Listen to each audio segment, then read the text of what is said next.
El proceso judicial en Londres activa las alarmas de la dictadura cubana. Lo que diga el Tribunal de Londres es importante porque va a abrir caminos para otros demandantes que no saben cuándo y qué van a cobrar. ¿Cómo están, amigos? Bienvenidos a Noticias Importantes. Esperamos sus opiniones en los comentarios. Comenzamos. A nadie debería extrañar que tan solo unos días después de que el Banco Metropolitano anunciara la prohibición a sus ahorradores de retirar libremente sus fondos de los depósitos, limitando las cuantías, el Banco Central de Cuba saliera de su sueño letárgico para justificar dicha decisión por los procedimientos de due diligence, al tiempo que se advertía que otros bancos estatales harían lo mismo. Resulta que el mismo Banco Central, a través de un comunicado de la Superintendencia, informa a su manera del proceso que está en desarrollo en el Tribunal Superior de Justicia británico por una reclamación de recuperación de deuda contra el Banco Nacional de Cuba y la República de Cuba. Las cosas nunca ocurren por casualidad, y mucho menos en Cuba, donde el régimen manipula los hechos para sacar beneficio político. En este caso, tan solo 2 días después de la decisión del Metropolitano de que sus ahorradores no puedan sacar libremente todo el dinero que quieran de sus cuentas, ahora llega esta información trucada, como siempre ocurre, sobre el proceso judicial de Londres en el que Cuba se teme lo peor. De aquí podemos extraer 2 cuestiones importantes. Primero, el régimen ha decidido informar a su manera de lo que viene de Londres, dejando atrás la oscuridad que existía hasta ahora, y por lo que hace, y con el objetivo que parece claro, generar un clima favorable. Segundo, que en vez de informar desde el gobierno o el ministerio, se adjudica a la superintendencia del Banco Central esta función, sin duda controvertida. Ya ocurrió antes la FIJAB de La Habana, cuando la revisión del crecimiento del plan de economía la tuvo que asumir el director de la Cámara de Comercio. Las malas noticias siempre se adjudican hacia abajo de la jerarquía comunista de Cuba. La nota de la superintendencia, casi propagandística por el enfoque y la terminología que utiliza, pretende crear un escenario controlado y manipulado de unos hechos de los que, hasta el momento, no se había ofrecido información oficial y lo poco que se conocía era fragmentario. Unos hechos cuya solución ya está cerca y para los que se quiere ir creando un estado de opinión de no recibir información cierta puede acabar siendo favorable para la tesis del régimen. Ahora, para barrer la casa, el Banco Central sale a la palestra y explica que el demandante, el CRF Limited, un fondo buitre constituido como sociedad mercantil offshore en Gran Caimán, el término utilizado para calificar el fondo no corresponde con el que debería ser el lenguaje del Banco Central de un país que se quiere presentar como respetable a nivel internacional. Mal comienzo. A diferencia de lo que señala el Banco Central en su nota, los fondos de capital riesgo, que es el término correcto que debe utilizar, son sociedades constituidas en todos los países y no solo en los paraísos fiscales, cuya actividad legalmente establecida consiste en identificar empresas o gobiernos en situaciones financieras delicadas que no se pueden financiar de manera normal en los mercados de capital y por lo tanto cuyos bonos se pueden adquirir a precios muy bajos. Estos fondos operan con inversiones de alto riesgo en las que, una vez adquirido el activo, tratan de reactivarlo para su futura venta o despliegan una estrategia para recuperar la rentabilidad.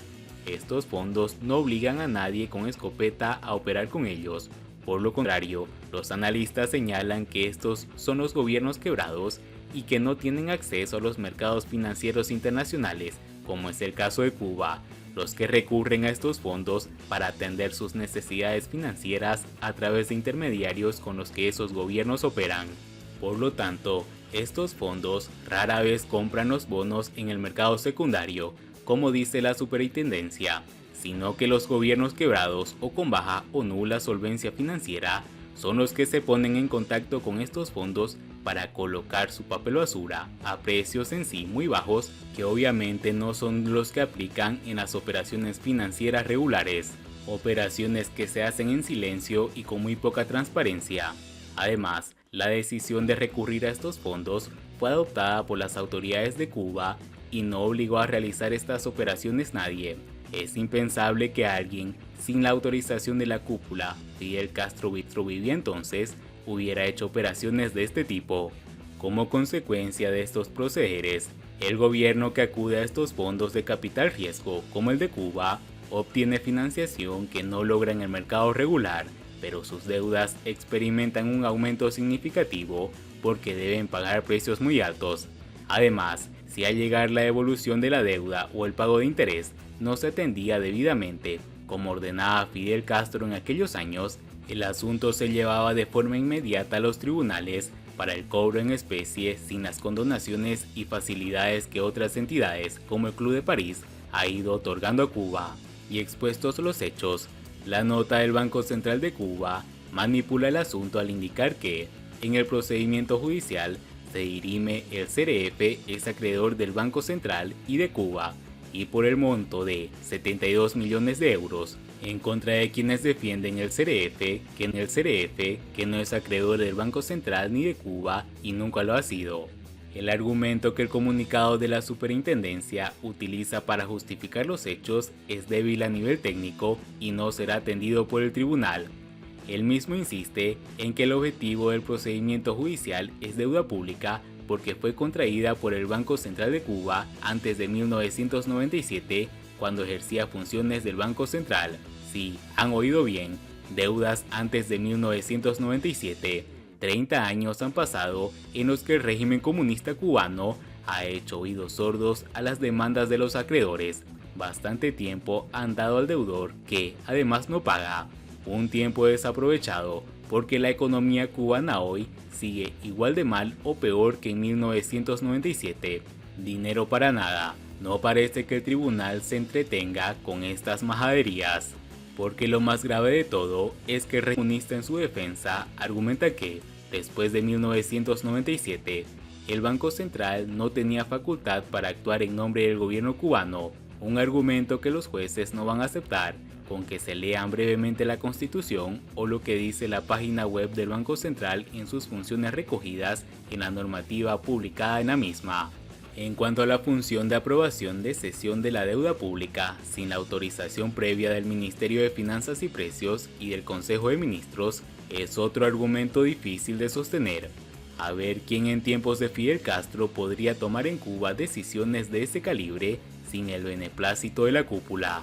Y si no lo quieren reconocer, que lean las funciones que se le adjudica al Banco Central por el Decreto Ley 181 en materia de registro, control, administración y atención de las deudas soberanas que el Banco Nacional o Cuba hubieran contraído antes de 1997.